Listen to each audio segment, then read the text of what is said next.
wanted to make a few modifications to the ball to make it a bit more effective. Around this time, an American chemist had just created something called vulcanized rubber. Out of that, people started developing air-filled rubber balls, which were properly bouncy, but either red or grey in colour. These were manufactured in Melton Mowbray. That's right, the home of the pork pie. One problem, the balls kept on breaking on impacts with the racket. The call of new balls please seemingly coming over every other point. Step forward English lawyer and tennis enthusiast John Moyer Heathcote, who suggested balls be covered in flannel to stop them from degrading. And thus the modern-day tennis ball was born. But these were white or black, so how did they become yellow? Well, in 1967, the controller of BBC Two, one Sir David Attenborough, decided the corporation should show Wimbledon on colour TV. He got his wish and it was wide into people's homes across the country. The only sticking point, the white balls were nearly impossible to see on the screen. So the International Tennis Federation, sensing an opportunity, started developing a new ball that would be visible even without the need for 4K LED displays. Not that anyone had that in the late 60s. After rigorous testing, they came up with the colour optic yellow and decided every ball be coated in that colour from there on in. And there you have it. Tennis balls are yellow, all because Sir David Attenborough wanted to watch Wimbledon from the comforts of his own front room. You could say the ITF aced it.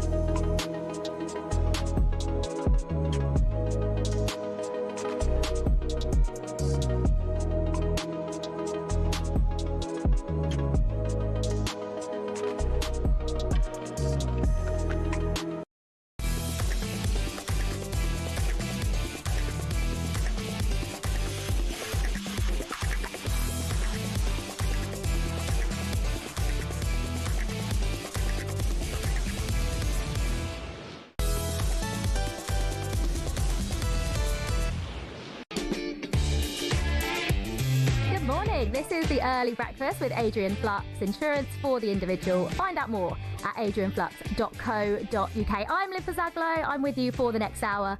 Of course, building up to talkSPORT Breakfast at 6 a.m. with Alan Brazil and Ali McCoy. With all the details on what's to come over the next hour, Sam's with me. Hello, Liv. How are you doing? I'm good, thanks. How are you? Yes, it's lovely to be with you this morning and nice to have you with us. The Women's Euros gets underway today. We'll have a full preview of what we can expect, the Lionesses' hopes, and full details of talkSPORT's coverage out there in Switzerland. We'll discuss the British and Irish Lions as they take on their third warm-up game this morning against the Queensland Reds, live on talkSPORT 2. The second test between England and India takes place today as well. We'll look ahead to day one at Edgbaston as England look to extend their lead. And we'll have all the news from the Club World Cup, where Real Madrid have been in action overnight. Well, not really overnight. Last night. And Chelsea continue their preparations for the quarterfinals. Liv's got plenty to say on that, I'm sure. And everything you need to know as well from the front and back pages coming up, including plenty of interesting transfer rumours. And we'll find out who Liv Buzaglo really is as we get stuck into those front pages. Don't worry about that. Oh, gosh. I'm scared. Yeah, all of that and more on the Early Sports Breakfast right here on talkSPORT. Right, this is Early Breakfast on talkSPORT with Adrian Flux, insurance for the individual. Find out more at adrianflux.co.uk. Right, first of all, we're going to take a look at some of the back pages. This is interesting, actually. Deutschmark, which I hope I've said that right, which is Bayern eyeing a move for Marcus Rashford. Now, Leroy Sané's obviously moved to Galatasaray, so I suppose a position on the left wing is available after his move, but whether or not that Bayern will be able to afford Rashford and afford his wages will be interesting. Maybe a loan move from United might be better suited there. Jack Draper is on the back of the Sun as well, but he dominates the back of the Times, saying, I can handle the pressure. Now, he's been compared to Andy Murray, which is a slightly, a big comparison, I would say. But he cruised through to the second round. He's looking to go past the second round for the first time at Wimbledon. His opponent, Sebastian Baez, did retire, but Jack Draper was comfortably winning that game anyway. So he is through. So I suppose one to keep an eye on as well. It's a good day for the British men at Wimbledon, for the homegrown talents there. So they're just a couple of things making the back pages. But elsewhere, Real Madrid made it through to the last 8 of the Club World Cup last night. They defeated Juventus 1-0 at the Hard Rock Stadium in Miami. Trent Alexander-Arnold got his first assist in a Real shirt. He created the winning goal, which was scored by Academy product Gonzalo Garcia. And the game was live for you on talkSPORT 2. It's a clash of European royalty in Miami. Giants of Spain and Italy do battle. It's Real Madrid against Juventus. Yildiz, and he plays in Colomuani, who's suddenly away. Colomuani! He's lifted it over the crossbar. Massive chance for the French international. Left corner of the penalty area. Into the box now. Cuts it back in the header. They are racking up the chances here, Juventus. And they're targeting the Real Madrid right-hand side as Alexander-Arnold drifts. It'll come out to Trent Alexander-Arnold, his cross, and the header is in! And it's that young star again, Gonzalo Garcia! And where have we seen this movie before? Real Madrid, second best at times, but they find a way! Real Madrid 1, Juventus 0, and Xabi Alonso's men are through to the last 8. Now, despite the win, talkSPORT co-commentator Dean Ashton wasn't overly impressed with Xabi Alonso's side. Not vintage, I don't think, from Real Madrid. They were tested in that first half and they were lucky actually to go in level at the break. Juventus excellent. But then as the second half wore on, I think they just wore Juventus down. Great header from Gonzalo Garcia. The difference. And in the end they cruised, I think, towards the end of the game, Real Madrid.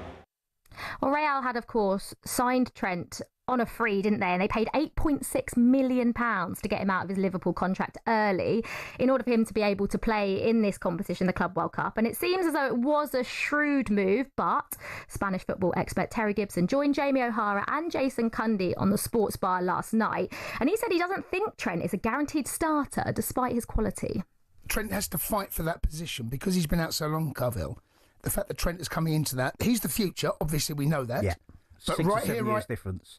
Right here, right now, you saying the next 12 to 18 months, that position at right back is not guaranteed. Oh yes, 100%. I would say Danny Carvajal will probably still be favourite. He's a, I mean, in terms of, as I say, he's a legend. With all the Champions Leagues they've won, he's been at the heart of it, and it would be controversial for Xabi Alonso to discard him. And I think it'd be a waste as well. He's still got a lot to offer, depending on how he gets back from his knee injury. We probably won't see the best of Carvajal until Christmas, maybe after Christmas. But it's competition for a place. Carvajal is a better defender, and he does give you something going forward. I don't think there's any doubt that Alexander-Arnold's strength is going forward, and he's probably better at putting the crosses in and the diagonal passes and set pieces and stuff like that, taking of direct free kicks.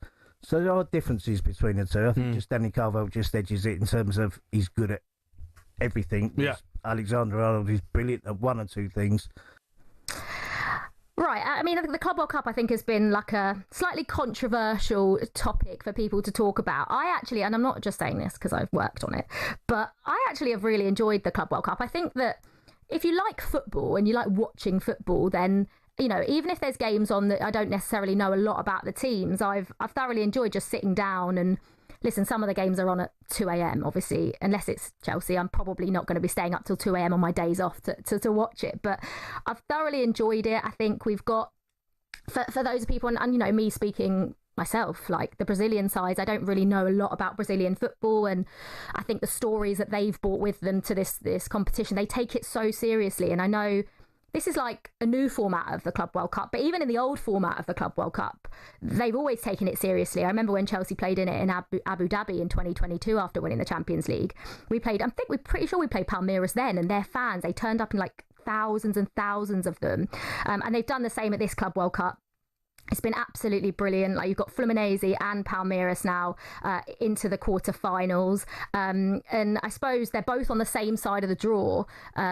There is definitely one much easier side of the draw in which is Chelsea's, and obviously City getting knocked out by Al Hilal sort of made Chelsea's route to the final a little bit easier, shall we say. But what I would say is that there have been shocks in this competition. You know, Al Hilal drawing against Real Madrid in one of the group games, like no one expected that.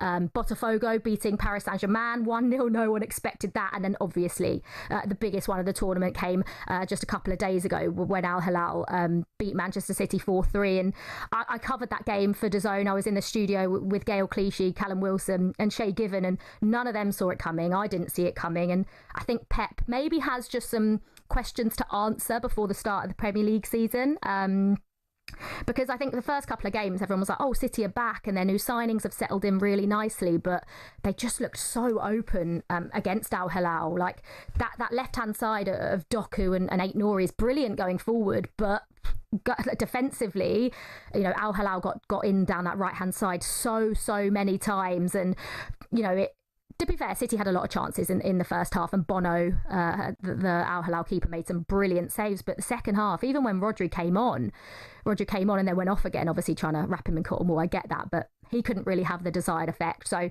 Manchester City out, which makes Chelsea's run to the final slightly easier, because they would have met.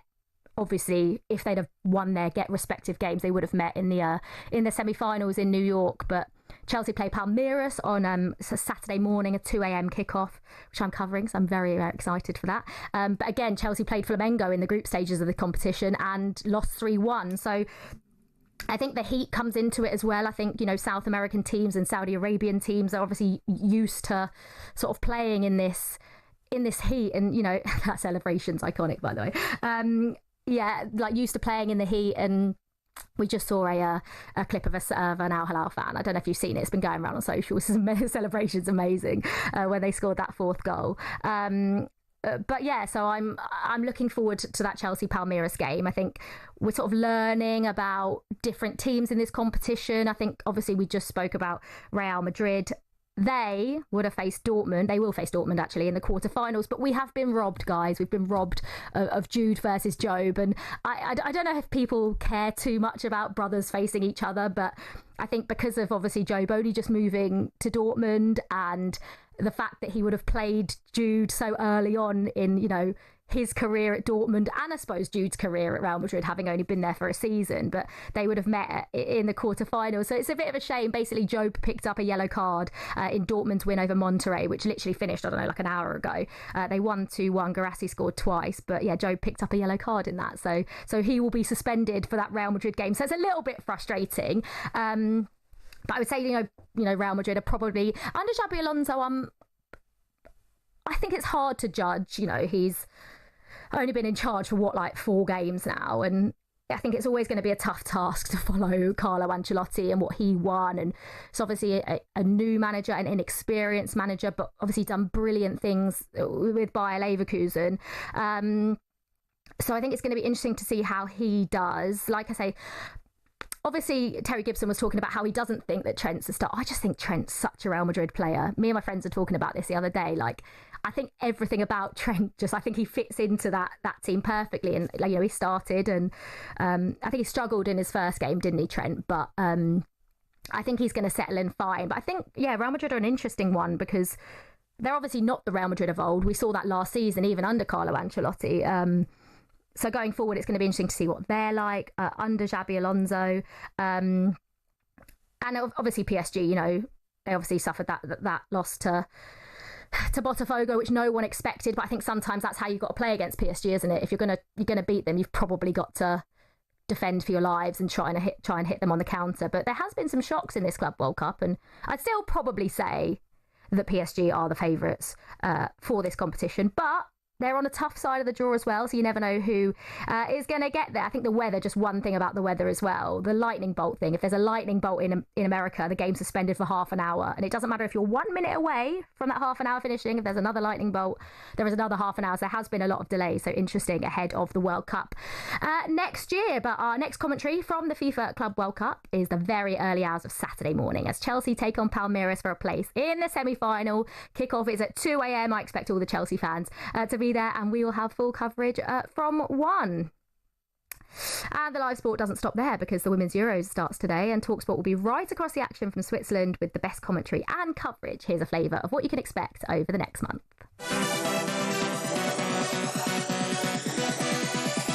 And the European Championships get underway. Right-footed drive, hits the post, comes off the goalkeeper and in.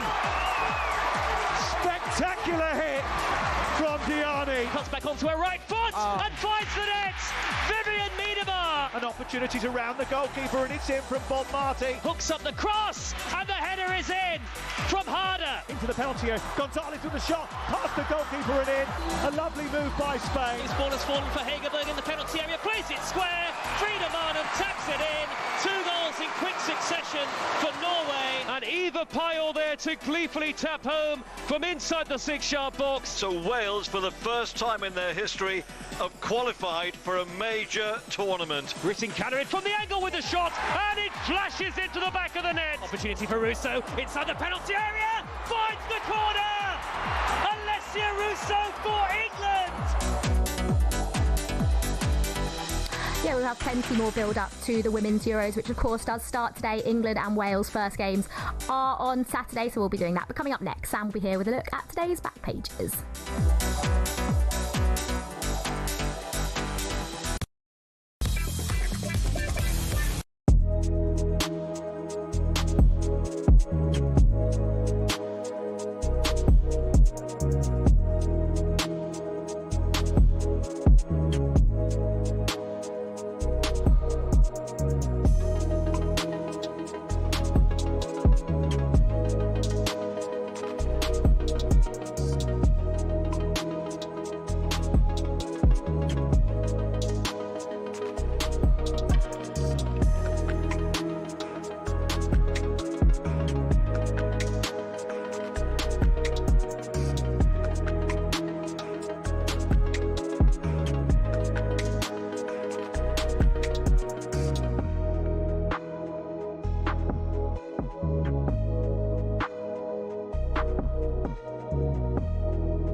This is Early Breakfast with Adrian Flux. Get a tailor-made quote for your commercial vehicle. Search Adrian Flux Insurance for the individual.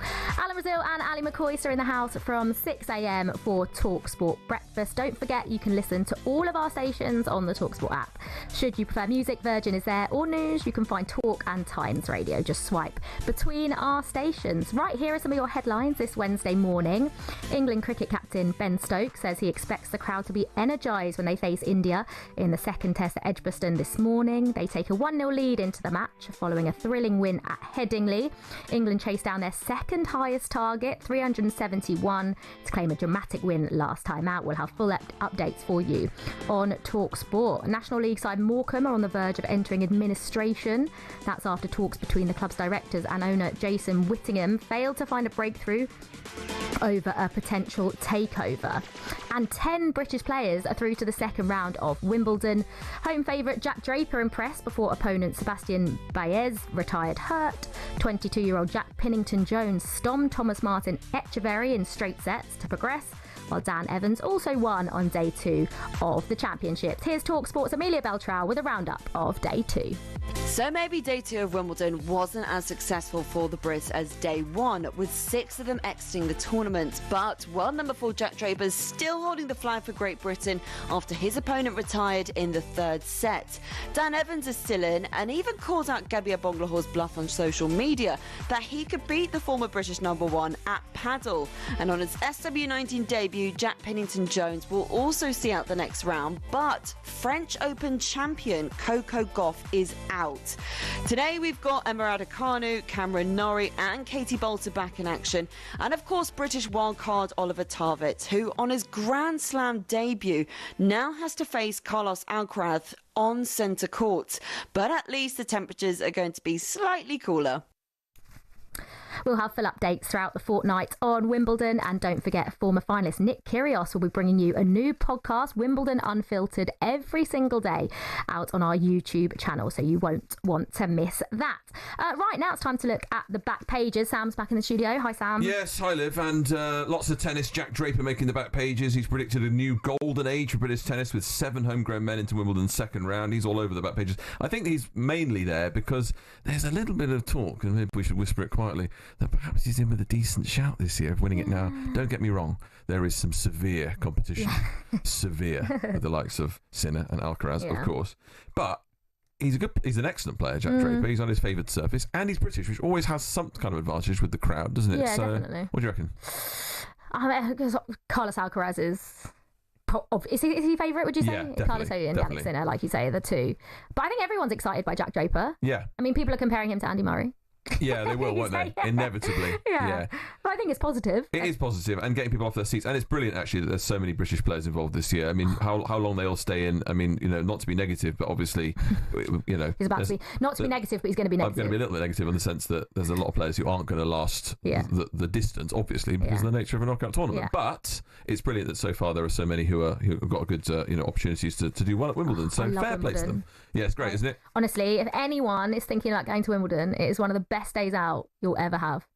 I've done it like really? I've done it posh, and I've done it like normal. I've camped. You were one of the 400 to 500 people who camp overnight for a ticket. I don't know why I did it years ago when I was at uni. I camped outside. Did was you? One of the first in the queue. Yeah. Did you? Did it help you out with your tickets? Yeah, because we got in and then we didn't get straight in the resale queue, but we wanted to get on centre court, and we did. I think we saw Maria Sharapova. Oh, very good. Yeah, very nice. So that was quite cool. Yeah. And I think I saw Andy Murray. Did I see Andy Murray? And maybe I didn't actually. I saw a doubles match on centre court. But it's a good day, worth doing. So honestly, so much to do. Walk around, just the classics: Pimm's, strawberries and cream. Yeah. Oh, yeah. Great. If the weather's nice, it's like one of my top 5 days out. Oh, that's good. Love it. They say that also you can wander around the outside courts, watch plenty of tennis, all that sort of stuff. If the weather's nice, if it's raining, it's a bit.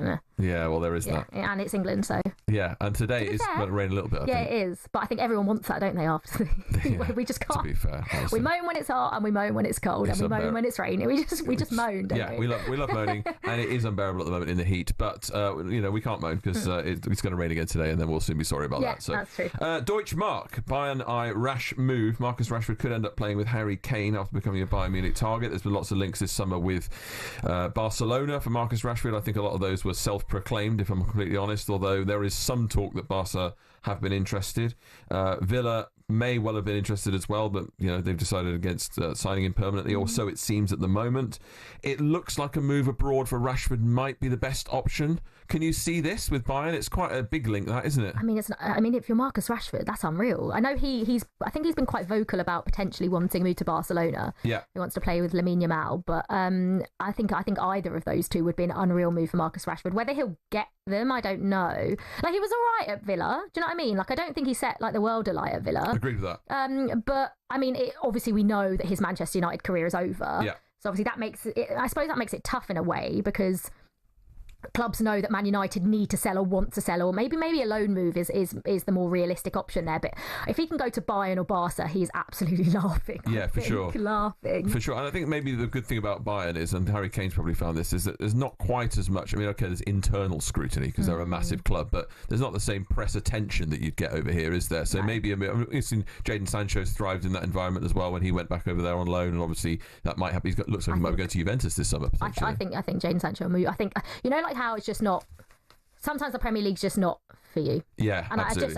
I'm not. Like, I like Jadon Sancho, and I probably would have kept him at Chelsea as like an option. But obviously they couldn't come to an agreement on like wage demands and stuff. So, but I expect both of them to move abroad. I'd be really surprised if we see either of them stay in the Premier League, I think. Yeah, very good. And we'll talk about a little bit quickly here about Pep Guardiola and Manchester City. He says he faces crunch talks ahead of a tough squad cull at Man City. The Club World Cup holders starting their summer break after being surprisingly dumped out by Al Hilal. As a game you talked about in the last part of the programme. If you missed that, where were you? You can watch this show back on the talkSPORT YouTube channel later on. But what do you think, Liv? I mean, obviously, it says here that Guardiola named a squad of 27 players travel to the USA, left other high-profile names at home, including Jack Grealish. There's a few players that need to go there, isn't it? Because Pep talked at the end of last season about working with a tight squad. He wants a small, tight-knit squad. He doesn't want a big, bloated squad. Yeah. So there's a few players that are going to have to go there, aren't there? Yeah, I think Jack Grealish is definitely... And I think everyone knows that Jack Grealish needs to go. I think we need to... We haven't seen the best of Jack Grealish at City. It's been restricted in a certain way just because we know the way that Pep likes to play football, and I don't think Jack Grealish was ever really suited to Pep's style of football. I think we seed him. That is really bad English. It is 5:27. The other day I said drinked instead of drank. Oh, very good. Nice. So nice. my English is spot on. We've seen Jack Grealish just play with so much freedom at Villa, and I think everyone's sort of forgotten the player that he was before he made that move to City. And I think he needs to go. I mean, I would love to see him back at Villa. I think that, whether they can afford him or not, I don't know. Probably not. But I think we need to get that back to that Jack Grealish that everyone loves and everyone enjoyed watching and was just brilliant. I think he does need to leave City. But City, they've got problems ahead of the Premier League season, which I think everyone thought that maybe it was okay again because the new signings have settled in quite nicely. But and Rodri's back, and obviously he makes a difference. Obviously he does, but defensively, all over the shop against Al Hilal.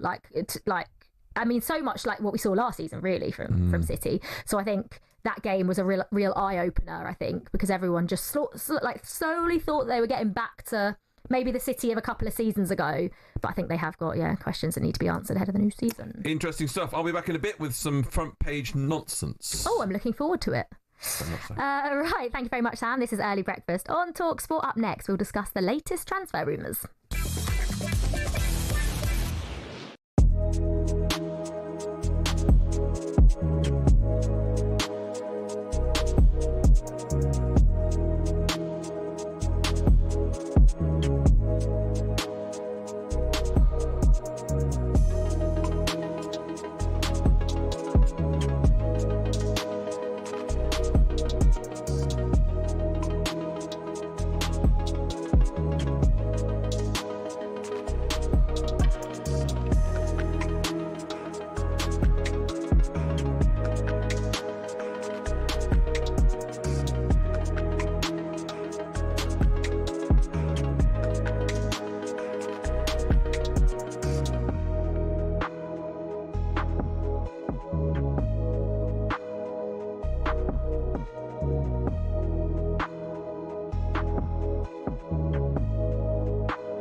Corinthian Casuals are a team in the Combined Counties League Premier Division South. Despite that, they're one of the most important clubs in world football. Here's why.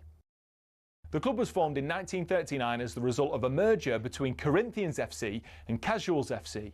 Now, Corinthians FC were founded in the late 1800s when the FA's top brass were absolutely sick of getting pumped by Scotland every time they played them. As a result, Nicholas Lane Jackson set up an amateur side which would bring in the best players who could all play for the national side.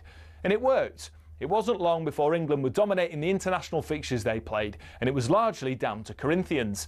In fact, in 1894 and 1895 they played consecutive games where Corinthians provided the entire England 11. But the thing is, the players refused to play professional football. They didn't believe in it. They wanted to spread the values of sportsmanship, competition, and played for the love of the game. It also helped most of the players were Oxbridge graduates who didn't need the money, but instead of entering league and cup competitions, they played exhibition football and toured the world, bringing the beautiful game with them. Think of it like the Harlem Globetrotters of football, and it was this which spread the game throughout the world and made it so popular. Most famously, in 1910, they travelled to Brazil, and the locals in Sao Paulo were so impressed they started their own team under the same name. Yes, the same Corinthians who won the FIFA Club World Cup in 2021, one of the biggest clubs in Brazil.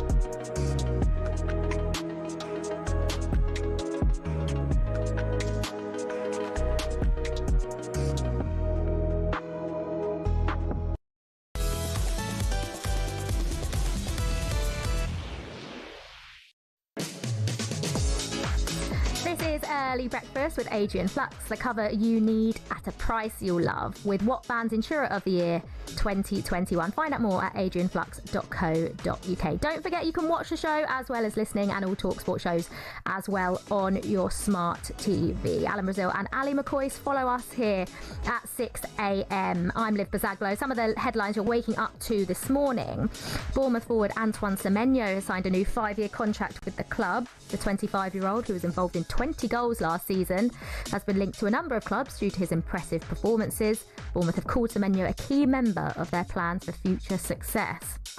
Fulham defender Kenny Tete has decided to stay at the club.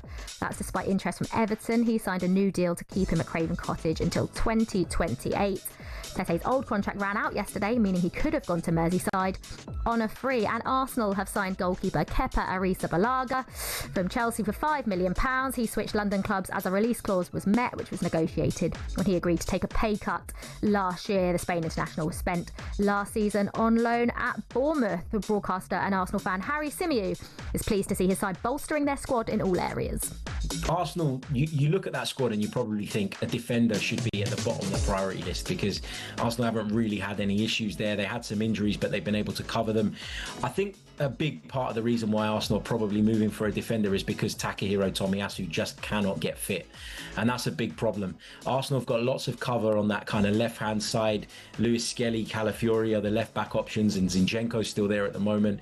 You look at the centre-backs, you've got Gabriel, Saliba, Kivior stepped in at left centre-back at the back end of last season and done really well. But on the right side of that central defensive area, they're lacking a little bit. Ben White and Jurrien Timber have both had their injury problems over the last couple of seasons. To rely on one of them is a little bit risky, because it leaves the other one exposed and having to play every week.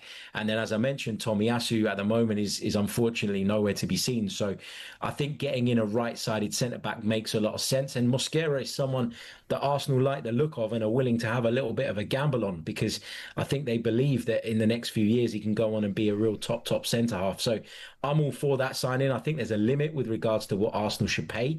I think anything above £25 million feels a little bit excessive given the situation that Valencia are in, but I'm confident that Arsenal will get the deal done for less than that, around about the 20 million euros mark. And if they do, that feels like really good business. Yeah, so Arsenal obviously signing Kepa Arrizabalaga.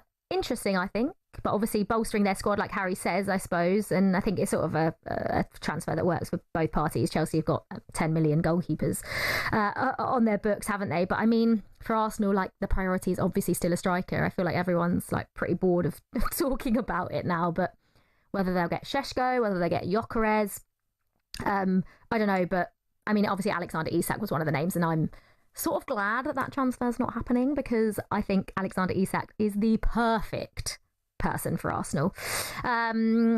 So yeah, interesting to see what Arsenal will do in the window. And I think actually Arsenal are a club that will benefit from all these clubs. I say all these clubs. Chelsea are now the last man standing, but I suppose Chelsea and City playing in the Club World Cup, I think Arsenal and Liverpool will benefit massively from that. Right, for more on these stories and for all the latest sports news, you can visit talksport.com, where you can also find our live transfer blog as well. Right, so the Women's Euros gets underway today over in Switzerland, and England are amongst the favourites. We'll have full commentary and coverage on talkSPORT for you. Former Arsenal and England midfielder Jordan Nobbs says she's backing England to reach the final. I'm still on the Lionesses getting to the final. I think with the quality they have, I do believe that they'll get far. I do think they can win it. I think you look at Serena, what she's won with the Netherlands, won with England, World Cup, second in the World Cup, which probably people didn't think that they were maybe going to make. So I still believe that they can retain it with the quality of players that they have. Yeah, but former England striker Tash Dowie thinks this Lionesses squad is not as strong as the one that won the competition back in 2022. I'm going to say no, because Beaver Jones, people like this, they excite me, but the difference is I think the team that won the 2022 had more experience and had been there and done it and played in majors and had done it more at club level. I think this squad excites me because potentially of what it could achieve. So I think this squad will go to the final, or to at least a semi-final of this tournament. I don't think they'll win it, but I think this group then will really grow and go on to be successful. So probably this squad excites me more than the 2022 one, but is it better? If you were to put them up against each other, I think maybe 2022 would win. Yeah, I'm really looking forward to the Women's Euros. I was there, pen's gone flying. I was there back in 2022 at Wembley. I was very hungover that day. I was like umming and ahhing as to whether I would actually make it, but I did make it, and it was definitely worth it. And I think England, yeah, rightly so, probably one of the favourites again. It's hard to look past Spain, really, isn't it? Just their team is just unbelievable. However, I do think England, and I suppose other clubs, will probably take inspiration from Arsenal winning the Champions League against Barcelona, because, you know, Barcelona are heavy favourites for that, and Arsenal ended up winning it. So I think England are always in with a chance. They are in a tough group, I suppose, with the Netherlands, Wales and France. Obviously, it all kicks off today, but England's first game is on Saturday, as is Wales as well. That England-Wales game is going to be good. But yeah, I think England, I would back England to probably go really far in this competition. And I wouldn't put it past them to win it again. You know, the job that Serena Wiegman's done. I know, like, obviously, like in the build-up to this tournament, it hasn't been ideal with the whole Mary Earp situation. And I think that maybe not could come back to haunt England, but you just fingers crossed that, like, you know, Hannah Hampton doesn't get injured or anything like that, because obviously she's only got a fair few caps and the other goalkeepers in the squad have got 0 caps. So yeah, that was obviously an interesting sort of talking point in the build-up to the Women's Euros, which obviously kicks off today. But don't forget, we will have full commentary of all England and Wales matches, including England versus France on Saturday evening. And our first commentary comes this evening as host Switzerland face Norway. Will be live on talkSPORT from 7 p.m. With an 8 p.m. kickoff. Right, Sam is back with some of the front pages. It's a front page throwdown. Oh, what a move! The front pages first on the early sports breakfast. talkSPORT. How do you feel about clowns? We're off to a hot start this morning. How do you feel about clowns? I'm not really too fussed about clowns. You're not like... you know how people are like petrified of clowns? Yeah. I don't think I'm petrified of clowns. You wouldn't be bothered then if like a clown randomly... Not that I'm planning on like surprising you with a clown wandering through the studio door at 5.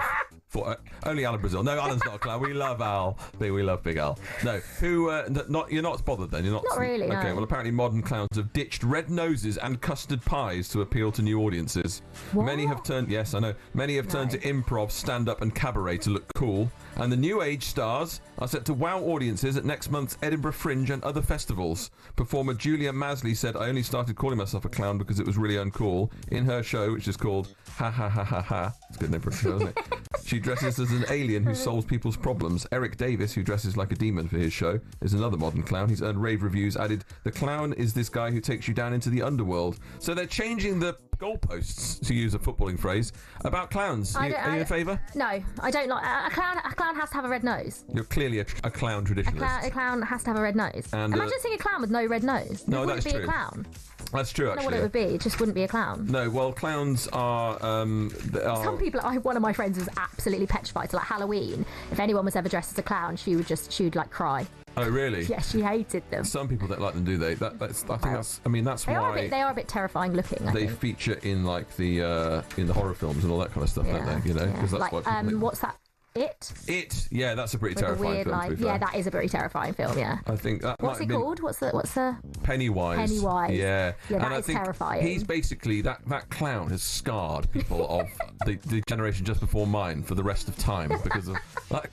The idea of the evil clown, like anytime anyone goes to the circus now, you're sort of a little bit that cautious. was whose idea was that? Because Stephen King's, I think, unfortunately. Oh god, it has ruined clowns for everyone. Clowns they're have been meant to be ruined like. It's meant to be like a happy, fun thing. Yeah, it is. Aren't clowns meant to be happy and funny and like? Yeah, they are. But and now are they? they've got like a killer clown, and it's just like, oh great. Are clowns actually funny though? Big question in the morning. 03717. No, don't give us a call on that. You can text us if you want to. Do you like? Are you in favour of clowns this morning? There you go. The heat's finally dying down. We're looking forward to that, aren't we? Bearing in mind how bad it's been recently. I mean, I could not sleep last night. No, I don't. Unbearable. I think my fan was blowing out hot air. Yeah, I know. It was on full blast and hot air. But I refuse to moan about the heat because I'm someone that loves the sun. Like, you could put me anywhere in the sun and I'd be happy. Oh, really? Maybe not anywhere, but like a lot of places in the sun and on a beach, and I'd be happy. Yeah, so I don't really want to moan. But we're just not prepared for it in England, I don't think. Oh, that's the problem. It's the lack of aircon everywhere. Like, we're getting hotter and hotter summers, and yet the temperature conditions indoors are just getting worse and worse, aren't they? It's funny. Are you are you a summer person then? Is it much more summer than winter? Right, do you know what this annoys me about people? Yeah. Because you ask people if they prefer summer. Like, I hands down prefer summer. I like being in a bikini, on a beach, in a hot country. Right. Not working. No. Ideally not working, yeah. Ideally not working. But when you ask people if they prefer summer or winter, they go, you know, like, oh, okay, which one do you prefer? They go, oh, winter. And I'm like, okay, why do you like winter? Yeah. Oh, because, you know, I like being all cosy and warm. So you like being warm.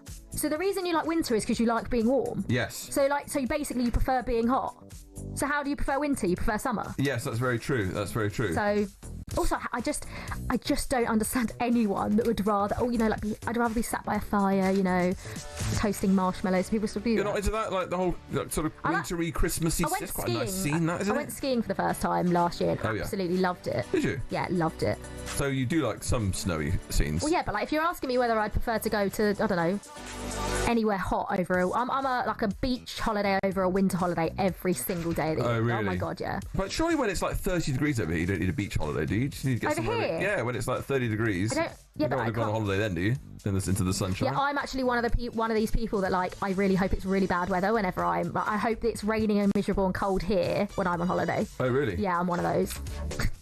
Now I'll bring you this story for the last part of the show. It's a little bit bleak, this, so I apologise. I've started with evil clowns and now moving on to killer dolphins. Killer dolphin? I thought dolphins are meant to be like nice animals. Well, so you'd think, wouldn't you? But not according to page 21 of The Sun this morning. A killer dolphin is on the loose after being caught on video slaying one of its own kind and then a shark. The bottlenose dolphin, dubbed Jack the Flipper, I really like that. targeted a smooth-hound shark last week, having previously attacked a juvenile common dolphin 3 months ago. Now, we don't advocate the behaviour of this dolphin, do we? Jack the Flipper. but Jack the Flipper's quite good, isn't That's it? brilliant. That is brilliant. Yeah, he's part of a pod in Cardigan Bay off the coast of mid-Wales and had been named Anakin after the Star Wars character by dolphin watcher Sarah Michelle Wire. She said, "I've not seen a dolphin throw a shark out in the 8 years I've been watching them. One of the skippers has seen them throw topes," which is another small member of the shark family, apparently. But when Anakin killed the common young dolphin, it was the first recorded instance of this behaviour happening in Cardigan Bay. It's unknown why this dolphin chose to do it, as it would have not been of any threat to the particular dolphin. So Jack the Flipper is on the rampage. Jack the Flipper's so good. This is not something we like, though, is it? The dolphins are taking this kind of behaviour. What's going on? No, because usually they're like the protectors, aren't they? Like, and they like humans, though, so that's fine. Have you ever swum with dolphins? I have. Yeah, Have you? one of those people, but like one of those people that did it like when I shouldn't have. I was going to say, it's not really approved, I is it, these don't days? think I would do it now. But where was I? I think I was in the Dominican Republic. Oh, really? And I was like fairly young. I think I was probably about like 20. Mm-hmm. So I thought, oh my god, swimming with dolphins, and I got like the cutest picture. But then actually, in hindsight, now looking back, I probably wouldn't do it again. Right, okay. It's a bit sad, isn't it? It is, and also if there's dolphins around like Jack the Flipper, then you don't know what you're in store for, do you? Quite dangerous. Imagine if they killed a human, though. But they don't, do they? Generally speaking, no, I don't think so. I think you'd have to be like a killer whale or something for that. Yeah. God, killer whales terrify me. Pretty terrifying. Aren't they yeah. like the most terrifying? Are they more dangerous than sharks? Yeah, I think so, yeah. I think sharks get a bad rep, don't they? I do want to go in a cage with great white sharks. Do you? Yeah. So that's what you'd like to do, like in South Africa That's or on my something? bucket list, yeah. Is it? I actually went to South Africa. My brother-in-law's South African. Oh, yeah. So I went over there for my sister's wedding, like, ages ago.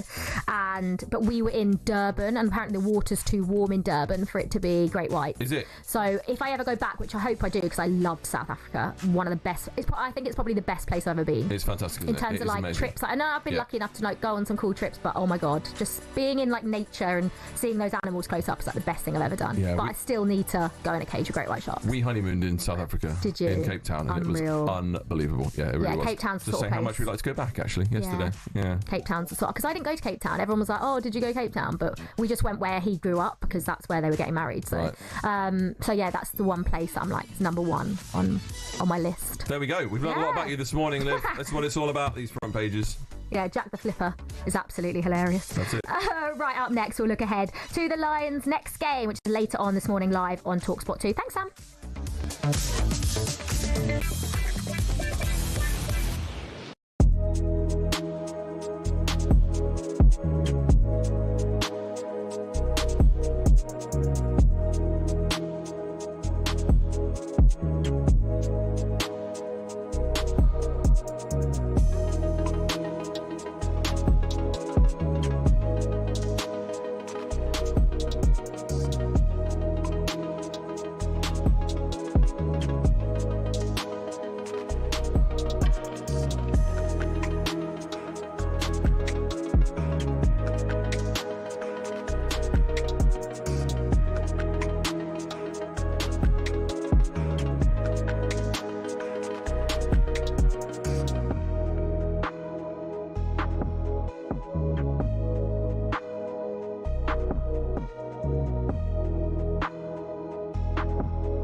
plays that villain role very well now. That's crying out for a little bit more attention. It comes with a lot of crazy people. I took it personally and it kind of made me rebel a bit more. To be honest, I don't really care anymore. I'm never going to change.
This is the early sports breakfast on talkSPORT. I'm with you until 6. Then Alan Brazil and Ali McCoys are, of course, getting ready for talkSPORT breakfast. Right, it's competition time. The wait is finally over as the reunion of the century starts this weekend. And how about this? We're giving you a chance to win a pair of Oasis tickets in Manchester on July the 19th. Yep, you heard that right. It's sold out, Oasis Live 25, but talkSPORT can get you in. But that's not all. Alongside the tickets, we'll put you up for a night in a hotel and £5,000 in your back pocket, completely tax-free. Listen up right now for everything you need to know and how to enter. All right, Arcade, you have to be over 18 to enter in the UK, excluding Northern Ireland, for the chance to win a pair of tickets to the most electrifying rock and roll reunion of the century, a hotel stay and £5,000 spending money. Text the word Oasis to 83338 by Monday the 7th of July at 11 p.m. and you'll be entered into the draw to go supersonic this summer. Text costs £2 plus one standard network rate message. You must have the bill payer's permission or post your name and number to Oasis Prize Draw, PO Box 3190, Colchester, CO2 HEP, to arrive by 5 p.m. on the 10th of July. This is a TalkSPORT limited promotion run on TalkSPORT, Talk and Virgin Radio UK stations. Full T's and C's at talksport.com. Good luck, yeah? Sorted. The very best of luck. I'm jealous. I really want to go to that. Right, coming up later this morning, the British and Irish Lions face their third warm-up game. Oh no, they've already played, haven't they? They play the Queensland Reds in Brisbane. The game is live for you at 11 a.m. on talkSPORT 2. The Lions are down under 12 years on from a famous victory. How will Andy Farrell's men fare in 2025? We are about to find out. Brilliant ball back inside, and Dan Sheehan, the Lions captain. First try of the night. We want to play a good brand of rugby. It's about building those connections between us. Mark's got it back and he's barreling his way forward. Up and over the 22. Keeps going. 5 metres out. Can he get the offload away? Yes, he can. It's a brilliant indication of just how good a talent Henry Pollock is. Happy with how we actually got to that point because it wasn't all going our own way. Of course, we're an athletic team and they challenged us accordingly. Hicks crossfield, Lockie Anderson! He's got 4, baby! 4 world-class international teams. To beat them and to beat them at home, it'd be awesome for our fans. The Lions will raise their bat on a 50 in Western Australia. They're coming thick and fast. We've got the midweek game that keeps everyone on point and fighting for those test spots. Right, here's talkSPORT's Alfie Reynolds with what we can expect.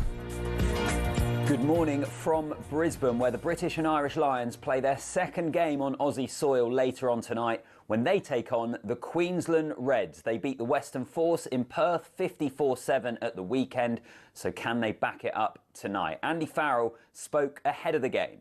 I'm happy. The thing for me is to see the improvement within the group internally as well, and we've seen that improvement.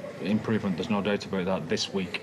The big team news for the Lions this week has been that Thomas Williams is injured. Ben White has been called up in his place. Too early for him to feature in this game, but we are going to see James Ryan, Jamison Gibson-Park and Hugo Keenan for the first time this tour. And Hugo Keenan, the Ireland fullback, I caught up with him exclusively for talkSPORT this week. We think there'll be a step up from the force, and obviously Les Kiss is a great coach. He's had the Irish connections as well, so they'll be well drilled, and it's an exciting challenge for us. So it's the Lions taking on the Queensland Reds at Suncorp Stadium in Brisbane. Remember, the match will be live over on talkSPORT 2, build up from 10 and kick off at 11 a.m.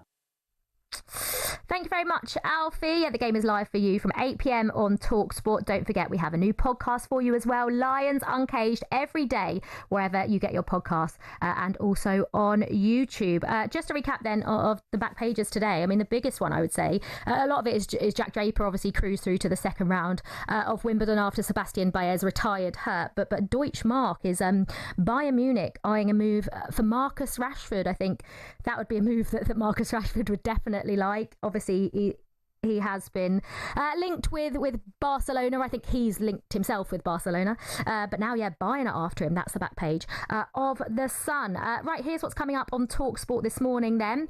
Today, Alan Brazil and Ali McCoist will be talking to England cricket legend Phil Tufnell. That's after, of course, England's second test with India is coming up. talkSPORT's Lionesses correspondent Courtney Sweetman-Kirk. She'll obviously be talking about the Women's Euros, which, of course, kicks off today in Switzerland, but England's first game is on Saturday. We'll have talkSPORT's transfer guru Alex Crook. He'll be talking through all of the transfer rumours that are going on right now, plus loads more. That's with Alan Brazil and Ali McCoist, live from 6 a.m.